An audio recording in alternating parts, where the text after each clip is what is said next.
Bonjour à tous les amis, très heureux de vous retrouver aujourd'hui. La saison va enfin reprendre. Et de quelle manière?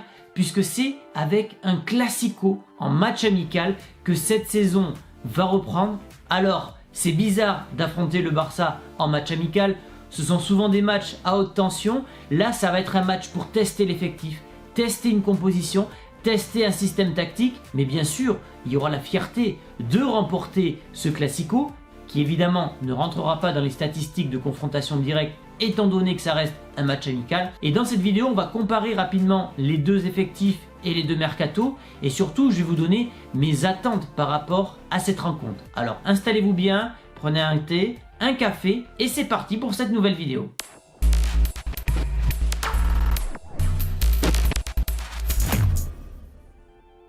Et j'ai le plaisir de t'annoncer que si tu veux regarder ce classico de manière gratuite, tu as juste à télécharger OneFootball. En effet, ils ont les droits pour ce classico amical entre le Real et le Barça. Tu as juste à télécharger l'application avec le lien en description. Ensuite, tu t'abonnes soit au Real Madrid, soit au Barça. C'est gratuit là aussi. Et ensuite, tu iras dans la section vidéo et ça te proposera le match amical qui aura lieu à 5 h du matin, donc entre le Barça et le Real. Je te mets le lien dans la description, n'hésite pas à aller voir. La première chose qu'on peut comparer déjà entre le Barça et le Real, c'est la préparation. Le Real a donc 3 matchs amicaux. Après, tu as la Super Coupe d'Europe contre Francfort avec l'objectif de remporter évidemment le premier trophée de la saison. Et puis, tu enchaînes sur la Liga avec 3 matchs à l'extérieur.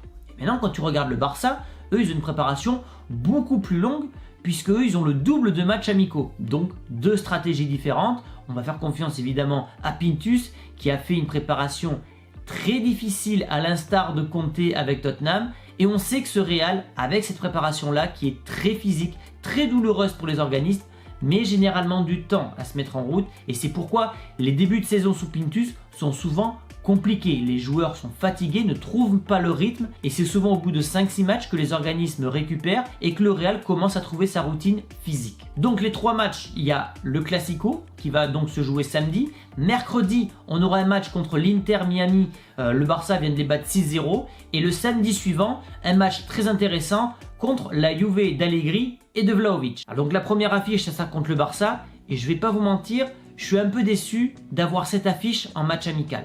Ce sont des matchs sous haute tension, des matchs où tu as du stress, des matchs où tu as de l'enjeu, de la rivalité. Pour moi, ça casse un peu le mythe du classico. Et puis, je fais partie des gens qui ne veulent pas trop de classico. Moi, je veux que cet événement soit rare, 2-3 fois dans l'année, pour qu'il y ait une hype, une véritable attente de l'événement. Si déjà tu as 4-5 classicos entre la Super Coupe d'Espagne, la Copa del Rey, la Liga et possiblement la Ligue des Champions, mais qu'en plus de ça, tu rajoutes des matchs amicaux entre les deux équipes, pour moi ça fait un petit peu trop. Alors évidemment, il y a cette rivalité qui existe, et si le Barça l'emporte 5-0, ça va me faire mal, même si c'est un match amical. Mais, souvenez-vous, quand l'Atlético avait battu le Real, je crois que c'était 7-2 ou 8-2 lors d'un match amical, finalement ça n'avait pas eu d'incidence sur le début de la saison et la suite des confrontations entre les deux équipes. Donc, évidemment que j'attends une victoire du Real, mais si défaite il ne faudra pas du tout s'alarmer. Ça nous amène au mercato des deux équipes,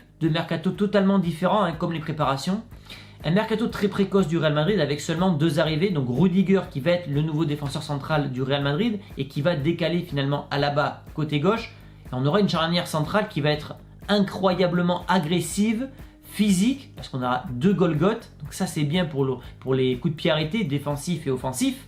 Et surtout, voilà, il y a une véritable agressivité. Si tu rajoutes devant Casemiro, tu as un triangle, c'est le triangle de la mort, quoi. C'est-à-dire que les mecs qui vont s'aventurer là entre Casemiro, Rudiger, Militao, j'espère qu'ils auront fait leur prière avant parce que les tibias, ça va découper sévère. Et puis, tu as l'arrivée évidemment de Tchouaméni qui va avoir pour but de remplacer petit à petit Casemiro, de s'intégrer dans ce 11 du Real Madrid. Et donc, tu as un mercato qualitatif, mais tu n'as pas un mercato avec beaucoup d'arrivées comme on pouvait le penser.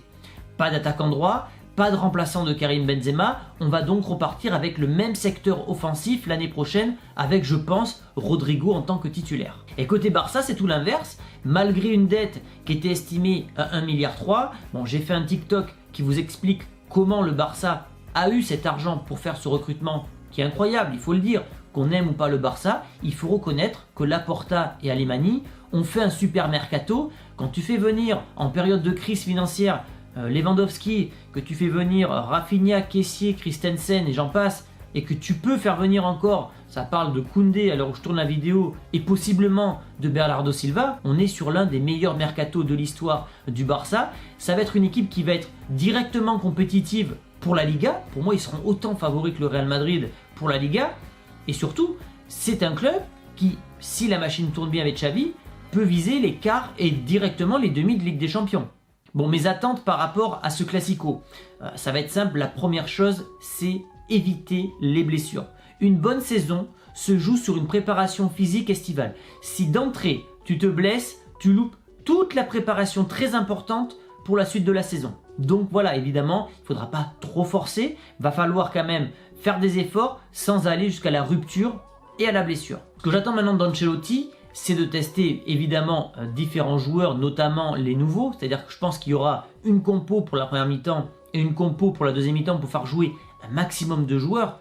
Maintenant, ce que j'attends, c'est de tester évidemment le 4-3-3 d'Ancelotti, mais pourquoi ne pas tenter un 3-5-2? Maintenant que tu as Rudiger qui est arrivé, tu peux potentiellement jouer avec 3 axiaux à la barre, Rudiger et Militao, et donc jouer avec soit 4 milieux, soit 5, et avec en pointe Benzema par exemple et Vinicius. Ce sont des choses que tu peux tester lors des matchs amicaux, tu n'as pas de pression, ces matchs sont faits pour ça. En Liga, tu ne peux pas te permettre d'entrer, de commencer avec ça parce que si tu perds des points d'entrée de Liga, tu es déjà sous pression et si le Barça tourne bien, il va falloir aller chercher des points, ça va être compliqué. Par contre, lors des matchs amicaux, c'est le moment idéal et c'est pourquoi j'en reviens à la quantité de matchs amicaux. 3 matchs amicaux, ça me paraît peu. Moi, j'aurais aimé en avoir 5 pour avoir le temps d'installer de nouveaux schémas tactiques parce que si tu veux surprendre tes adversaires cette année, il ne faut pas se reposer sur tes lauriers et tu peux justement surprendre par un nouveau schéma tactique. Je suis très hypé de voir Tchouaméni jouer, très hypé, parce que c'est un profil qui est totalement différent de ce qu'on a actuellement au Real Madrid. Ça peut être le véritable poumon de ce secteur de jeu, un gabarit impressionnant, très physique, et donc je veux voir ce qu'il peut apporter. En plus de ça, on connaît sa palette technique, donc voilà. Très hypé pour voir les nouvelles recrues, Rudiger, Tchouaméni, mais aussi les jeunes du Castilla. Il y en a 3, il y a Lataza, je crois qu'il y a Peter Federico et un autre à suivre. Et puis il y aura peut-être un duel, alors je ne sais pas si Benzema va jouer parce qu'il vient de rentrer de vacances, mais il y a un duel évidemment qui sera le duel à suivre pendant toute la saison. C'est le duel du futur Ballon d'Or Karim Benzema contre celui qui aurait dû gagner les 2 derniers, Lewandowski. Ces 2 joueurs vont se tirer la bourre pour le Pichichi, à moins que Cristiano Ronaldo signe à l'Atlético, mais je ne l'espère pas. Mais en tout cas voilà, ce sont les 2 favoris pour le Pichichi. Lewandowski va jouer son premier match avec le Barça et c'est un classico. Et je ne sais pas si d'ailleurs dans l'histoire les grosses recrues qui ont signé pour le Barça ou pour le Real ont directement commencé par un classico comme ça. Pour moi, je pense que c'est une première. Et puis l'objectif in fine de ces matchs, évidemment, c'est d'aller chercher la victoire, mais c'est de se tester et c'est surtout d'aller chercher ce premier trophée de la saison qui va très vite arriver et qui peut conditionner la suite de la saison. Si tu t'imposes contre Francfort, voilà, tu commences la saison avec un trophée. Les trophées sont rares et précieux et tu prendrais déjà le large sur le Barça en termes de trophées tout simplement. Donc voilà, le but de ces matchs amicaux, c'est de bien commencer la Liga et d'aller arracher ce premier trophée qui, je le rappelle, arrive début août. Donc voilà ce que j'avais à dire les amis pour ce match amical contre le Barça. Hâte de vous en parler, donc ça arrivera sous les coups de 7h30, 8h du matin je pense dimanche matin. Donc soyez présents, activez la cloche. Vous pouvez me suivre sur TikTok pour avoir un contenu complémentaire à ces vidéos YouTube qui sont plutôt longues dans un format de 10-15 minutes. Donnez-moi vos attentes et votre compo idéal pour ce match-là. Et je vous dis donc à ce week-end pour le débrief du Classico. Ciao les amis!